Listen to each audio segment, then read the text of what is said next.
The chair recognizes the Honorable Vanessa Guerra. Thank you, Madam Speaker. As was noted yesterday, farewell speeches tend to fall into a few categories: the grievance category, the thank you category, and the complete recitation of one's life story category. I had initially planned on going the grievance route because serving in the minority, you're given ample opportunities to have a long list of resentments and objections to what goes on here in the legislature. But then my mother got into my head, and growing up, she had this saying about, always think about what you say. Is it something that's kind? Is it true? Is it necessary? And is it helpful?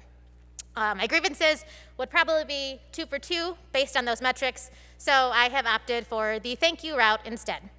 Nonetheless, that does not apply to my Twitter, as should be noted.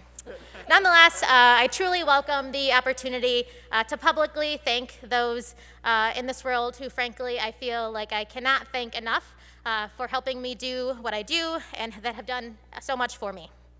First, I want to thank the people of the 95th District who chose to put their faith in me with their vote, and even those who did not vote for me have really pushed me and driven me to think critically about every vote that I take in this chamber. I have always felt so undeserving of the love and support that I've received from people who are oftentimes complete strangers, but I am no less thankful for it. Second, I have to thank my staff, Mary, Frank, and Rob Mass. Mary has only been with me the last 2 years, but she was really the missing piece that we needed in my office in the first 2 terms. And so my only regret is that I did not meet her sooner in life. Rob has been with me from the very beginning in my first term, and along with Mary, both have served as more than just staff. You have both been career counselors and life coaches and armchair psychologists, and more than anything, you've been friends. I hope that you both know I will always support you in any path that you choose, any career path, and I will gladly be your walking billboard to future employers to tell them just how wonderful you both are.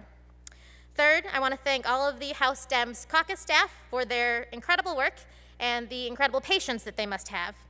Many thanks to Coffee on Hawthorne, a Saginalian herself, and my hometown cheerleader who gave me the confidence boost that I needed from the moment that I stepped foot on this floor. Cynthia Paul, thank you for every call, text, or email that you provide at absolutely any time of the day, because you just want to ensure that I have a response to a question that we both know I have already asked you 10 times before. Mitch Elbers, thank you for your detailed memos and remarkable ability to know the answer to every last-minute question I have ever posed to you. And I know that the knowledge and the experience that I'm going to take into my next endeavor, I really owe all to you.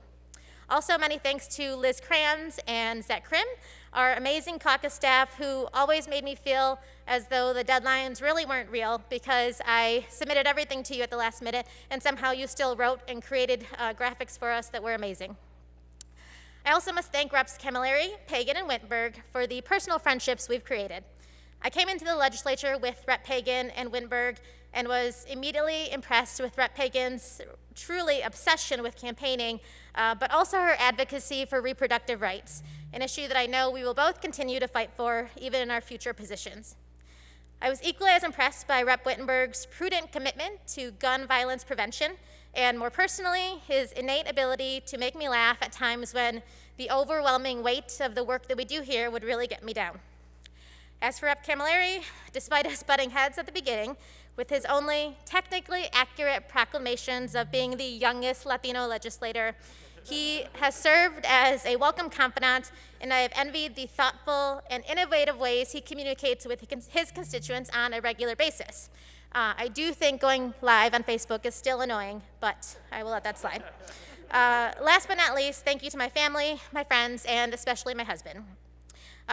Sadly, my husband no longer takes me for my word when I say I'm going to be home by dinner time, or when I say that I'm really going to take the weekend off and we'll have time to go camping or something.